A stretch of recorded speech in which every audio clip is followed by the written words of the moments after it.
ఆంధ్రప్రదేశ్లో పంచాయతీ ఎన్నికలు జరగనున్నాయి. కాకపోతే 2 గ్రామాలకు మాత్రమే. ఈ మేరకు షెడ్యూల్ జారీ చేశారు.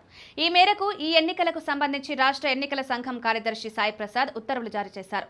ఏపీ మంత్రి డోలా శ్రీ బాలవీరాంజనేయ స్వామి ప్రాతినిధ్యం వహిస్తున్న ప్రకాశం జిల్లా కొండపి గ్రామ పంచాయతీ ఎన్నికల నోటిఫికేషన్ వచ్చింది. ఈ ఎన్నికలకు ఈ నెల 30 నుంచి నామినేషన్లు, ఆగస్టు 10న పోలింగ్ నిర్వహిస్తారు.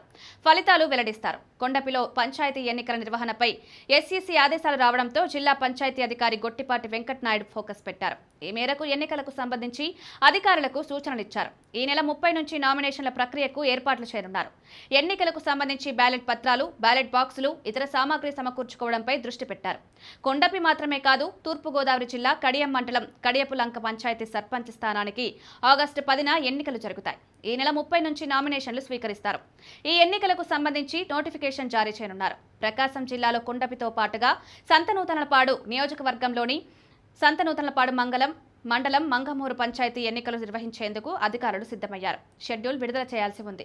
కానీ మంగమూరు గ్రామ పంచాయతీ ఎన్నికల నిర్వహణపై హైకోర్టులో కేసులు పెండింగ్లో ఉన్నాయి.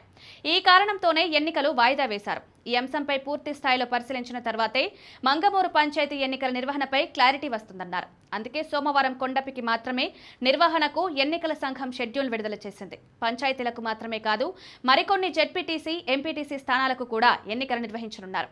కడప జిల్లా పులివెందుల ఒంటిమిట్ట జెడ్పీటీసీ సభ్యుల స్థానాలకు ఎన్నికలు నిర్వహిస్తారు. పల్నాడు జిల్లా కారంపొడి మండలం వేపకంపల్లె, నెల్లూరు జిల్లా విడవలూరు, చిత్తూరు జిల్లా రామకుప్పం మండలంలో మనేంద్రం ఎంపీటీసీ స్థానాలకు ఆగస్టు 12న ఎన్నికలు నిర్వహిస్తారు.